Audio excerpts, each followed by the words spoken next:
അതെ, എല്ലാവർക്കും സുമീസ് ക്രാഫ്റ്റിൻ്റെ പുതിയൊരു വീഡിയോയിലേക്ക് സ്വാഗതം. ഇത്രയും സിമ്പിളായിട്ട് ഇന്ന് ബാങ്കിൾ നമുക്കൊന്ന് ചെയ്ത് നോക്കിയാലോ.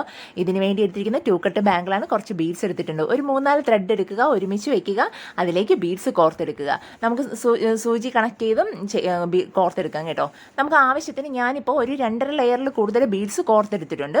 പിന്നെ നമ്മൾ ഈ ബാങ്കിൾ കവർ ചെയ്യുന്ന ഒരു ലെങ്ത് ഇല്ലേ, അതിനേക്കാളിലുപരി കുറച്ചുകൂടെ നല്ല ലെങ്തിൽ തന്നെ നമ്മളുടെ ബീഡ്സ് കോർക്കുന്ന ത്രെഡ് എടുക്കണം. എന്നാൽ മാത്രമേ നമുക്ക് ഫുൾ കണക്ട് ചെയ്ത് ഇത് ചുറ്റി നമ്മൾ ബീഡ്സ് കോർത്ത് വരെയാണ്. അപ്പോൾ ഒത്തിരി നമുക്ക് ത്രെഡ് വേണ്ടി വരും, കുറച്ച് നല്ല ലെങ്ത് വേണം.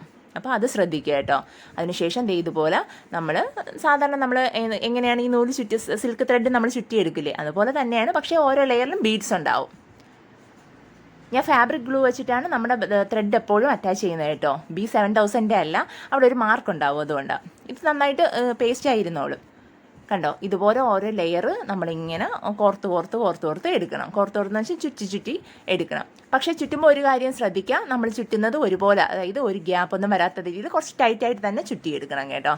ചുറ്റിയെടുക്കുമ്പോൾ നല്ല നീറ്റായിരിക്കും. ഇതിപ്പോൾ ബ്ലൂവും വൈറ്റും മാത്രം, ഇതിൽ കുറച്ചുകൂടെ അടുത്ത സൈസിലുള്ള ബീഡ്സ് എടുത്താലും കുറച്ചുകൂടെ ഭംഗിയായിരിക്കും. ആ ഒരു ഭംഗിയൊക്കെ കുറച്ചുകൂടെ നിൽക്കും. ഞാനിതിൻ്റെ സെൻറ്ററിൽ ഇനി സ്റ്റോൺ ചെയിൻ കൊടുക്കുന്നതുകൊണ്ടാണ് അത്രയും വലുപ്പത്തിലുള്ളതിലേക്ക് പോവാത്തത്. ഓക്കെ, ഇനി ഇത് കണ്ടിന്യൂസ് ആയിട്ട് ഫുള്ളായിട്ട് ഇത് നമ്മൾ ചുറ്റിയെടുക്കുക. അതാണ് ഫസ്റ്റ് ടാസ്ക് എന്ന് പറയുന്നത്. വളരെ സിമ്പിളായിട്ട് വളരെ ബ്യൂട്ടിഫുൾ ആയിട്ട് നമുക്ക് ഉപയോഗിക്കാൻ പറ്റുന്നതാണ് കേട്ടോ. ഈ കളർ കോമ്പിനേഷനൊക്കെ ഭയങ്കര രസമാണ്. കാരണം ചേർത്ത് ചെയ്യണം. അതുകൊണ്ടാണ് ഞാൻ പറഞ്ഞില്ലേ, നമ്മൾ സിൽക്ക് ത്രെഡ് കോർക്കുന്ന ഈ ചുറ്റിയെടുക്കുന്നില്ലേ, ആ ത്രെഡ് കുറച്ച് അധികം എടുക്കണം. നമ്മൾ സാധാരണ ഒരു ബാങ്കിൾ കവർ ചെയ്യുന്ന അത്രയും മാത്രമല്ല, അധികം നമുക്ക് എടുക്കണം.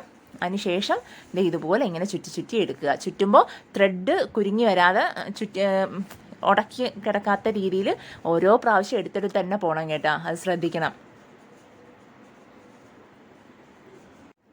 അവസാനം വരുമ്പോൾ എന്ത് ചെയ്യുക, ഞാൻ കുറച്ച് ഗ്ലൂ അവിടെ പേസ്റ്റ് ചെയ്ത് കൊടുത്തു. കാരണം സാധാ നമ്മുടെ ഫാബ്രിക് ഗ്ലൂ ഞാൻ ലാസ്റ്റ് അവിടെ കുറച്ച് പേസ്റ്റ് ചെയ്ത് കൊടുത്തു. കാരണം ലാസ്റ്റ് അവിടെ നന്നായിട്ട് പേസ്റ്റായി ഇരിക്കാൻ വേണ്ടിയിട്ടാണ് കേട്ടോ. അത് വേണമെങ്കിൽ അവിടെ കൊടുത്താൽ മതി. കാരണം അവസാനം വരുമ്പോൾ നമ്മൾ ആ ബീഡ്സ് നന്നായിട്ട് കോർത്തിട്ട് അവിടെ പേസ്റ്റായി ഇരിക്കാൻ വേണ്ടിയിട്ടാണ്. നിങ്ങൾക്ക് വേണമെങ്കിൽ കൊടുക്കുക, അത് നിർബന്ധമല്ല കേട്ടോ. ഞാൻ എപ്പോഴും ചെയ്യാറുണ്ട്. അവിടെ ലാസ്റ്റ് കുറച്ച് ഗ്ലൂ അപ്ലൈ ചെയ്തിട്ടാണ് ഞാൻ അവസാനം നിർത്തുന്നത്, ഇങ്ങനെ കോർക്കുന്ന സമയത്ത്. കണ്ടോ, അതിനുശേഷം ലാസ്റ്റ് വരുമ്പോൾ നമ്മൾ തീരെ അഡ്ജസ്റ്റ് ചെയ്ത് നിർത്തരുത്. നമുക്ക് ഗ്യാപ്പ് കുറവാണെങ്കിൽ ആ 2 ബീഡ്സ് മാറ്റിയതിന് ശേഷം അവിടെ എന്ത് ചെയ്യുക, പേസ്റ്റ് ചെയ്ത് വെക്കുക. സ്പേസ് ഉണ്ടെങ്കിൽ മാത്രം നമ്മൾ ബീഡ്സ് ടൈറ്റ് ചെയ്ത് വെക്കാൻ പാടുള്ളൂ. ബാക്കി ഇത് കട്ട് ചെയ്ത് മാറ്റുക. എന്നിട്ട് അവിടേക്ക് ഇതോടെ നമ്മളുടെ ബാങ്കിൾ റെഡി ആയി കഴിഞ്ഞു. കണ്ടില്ലേ, വളരെ സിമ്പിളായിട്ട്. ശരിക്കും ഇതും ഇങ്ങനെ മാത്രം നമുക്ക് ഉപയോഗിക്കാം. നല്ല ഭംഗിയായിരിക്കും. എല്ലാ കളറും എല്ലാ ത്രെഡും നമുക്ക് വൈറ്റും ഇത് ശരിക്കും പറഞ്ഞാൽ ഇത് ബീഡ്സ് അല്ല, പേളാണ് കേട്ടോ. പേൾ ബീഡ്സാണ് ഞാൻ എടുത്തിരിക്കുന്നത്. അപ്പോൾ ഈ ഒരു സൈസിൻ്റെതല്ല, കുറച്ചുകൂടെ വലിപ്പമുള്ളത് വേണമെങ്കിൽ നമുക്ക് എടുക്കാം. ഇത് സ്റ്റോൺ ചെയിനാണ് ഞാൻ എടുക്കുന്നത്. സിൽവർ കളർ സ്റ്റോൺ ചെയിനാണ്. ഇനി സെൻറ്ററിലേക്ക് ഫുള്ളായിട്ട് ഇത് B7000 ഗ്ലൂ ആണ് ഞാൻ സെൻറ്ററിൽ പേസ്റ്റ് ചെയ്യാൻ വേണ്ടി എടുത്തിരിക്കുന്നത്. B7000 ആണ് സെൻറ്ററിൽ. അതാണ് കുറച്ചുകൂടെ നല്ലത്. നമുക്ക് ബീഡ്സിൻ്റെ പുറത്തോ എന്തിനെങ്കിലും പുറത്തൊക്കെ ഇങ്ങനെ അറ്റാച്ച് ചെയ്യാനോ സ്റ്റോൺസ് ഒക്കെ കൊടുക്കാൻ, ചാംസ് ഒക്കെ കൊടുക്കാൻ ഏറ്റവും ബെസ്റ്റ് B7000 ഗ്ലൂ ആണ്. മറ്റേത് അത്രത്തോളം ചിലപ്പം ഇളകി വരാൻ ചാൻസ് കൂടുതലാണ്. ഞാൻ ഫുള്ളായിട്ട് ഫുൾ ഗ്ലൂ അപ്ലൈ ചെയ്തതിന് ശേഷം എന്ത് ചെയ്തു, ഒറ്റ സ്ട്രെച്ചിന് തന്നെയാണ് നമ്മുടെ സ്റ്റോൺ ചെയിൻ കണക്ട് ചെയ്തത്. അപ്പോൾ അതുകൊണ്ട് നിങ്ങൾക്ക് ഒറ്റയടിക്ക് നമുക്ക് ഇത് ചെയ്തെടുക്കാം. എന്നിട്ട് സ്റ്റോൺ ചെയിൻ ഇത് സിൽവറാണ് ഞാൻ കൊടുത്തിരിക്കുന്നത് കേട്ടോ.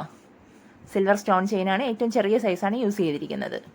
എന്നിട്ട് അത് ഫുള്ളായിട്ടങ്ങ് ഒട്ടിച്ചെടുക്കുക. എന്നിട്ട് നമ്മൾ ഓരോ പ്രാവശ്യം ചെയ്യുമ്പോൾ ഞാൻ ഇതുപോലെ പേസ്റ്റ് ചെയ്യുന്നില്ല. അപ്പോൾ നന്നായിട്ട് ഇവിടെ പ്രസ്സായിരിക്കാൻ വേണ്ടിയിട്ടാണ്, ഇളകി വരാതിരിക്കാൻ വേണ്ടിയിട്ടാണ്. ഇതുപോലെയൊക്കെ ഒന്ന് പ്രസ് ചെയ്ത് നല്ല നീറ്റായിട്ട് വെച്ച് കൊടുക്കുക. വളരെ ബ്യൂട്ടിഫുള്ളായിട്ട് നമുക്ക് ഏത് കളറിൽ വേണോ നമുക്കിത് കോമ്പിനേഷൻ ചേരും. റെഡ് എടുക്കാം ത്രെഡ്, നമുക്ക് പിങ്ക് എടുക്കാം, പീച്ച് എടുക്കാം, ഏത് കളർ വേണം, ഗ്രീൻ എടുക്കാം, green and white, cream and red, ഏത് കളർ വേണോ നിങ്ങൾക്ക് ഇഷ്ടമുള്ളത് ബീഡ്സ് എടുക്കാം. ഇനി ഇതിൻ്റെ പുറത്ത് സ്റ്റോൺ ചെയിനും അതുപോലെ ഓൾട്ടർനേറ്റീവ് കളേഴ്സ് കൊടുക്കാം. ഇപ്പോൾ നിങ്ങൾക്ക് പിങ്ക് ത്രെഡ് എടുത്തിട്ട് വൈറ്റ് ബീഡ്സ് എടുത്തതിന് ശേഷം സെൻറ്ററിൽ പിങ്ക് സ്റ്റോൺ ചെയിൻ കൊടുക്കാം. അങ്ങനെയൊക്കെ കൊടുത്ത് ചെയ്യാം കേട്ടോ. വളരെ ബ്യൂട്ടിഫുള്ളായിട്ട് സിമ്പിളായിട്ട് നമുക്ക് ചെയ്തെടുക്കാം. ലാസ്റ്റ് ബാലൻസ് വരുന്നത് കട്ട് ചെയ്ത് മാറ്റുക. അതിനുശേഷം എല്ലാം നന്നായിട്ടൊന്ന് പ്രസ് ചെയ്ത് അറേഞ്ച് ചെയ്തെടുക്കുക. നമ്മുടെ ബാങ്കിൾ റെഡി ആയിട്ടുണ്ട്. വളരെ സിമ്പിളായിട്ട് നമുക്ക് ചെയ്തെടുക്കാൻ പറ്റുന്നതാണ് കേട്ടോ. കണ്ടോ, ഇതുപോലെ എല്ലാം ഒന്ന് അറേഞ്ച് ചെയ്ത് കൊടുക്കണം കേട്ടോ. ചിലപ്പോൾ എന്തെങ്കിലും ഗ്യാപ്പോ എന്തെങ്കിലും ഉണ്ടെങ്കിലൊക്കെ നോക്കി. വളരെ സിമ്പിൾ, നല്ല ബ്യൂട്ടിഫുള്ളാണ്. അപ്പോൾ എല്ലാവരും ചെയ്യാൻ ശ്രമിക്കണം. പുതിയൊരു വീഡിയോയുമായിട്ട് കാണുന്നവരെ എല്ലാവർക്കും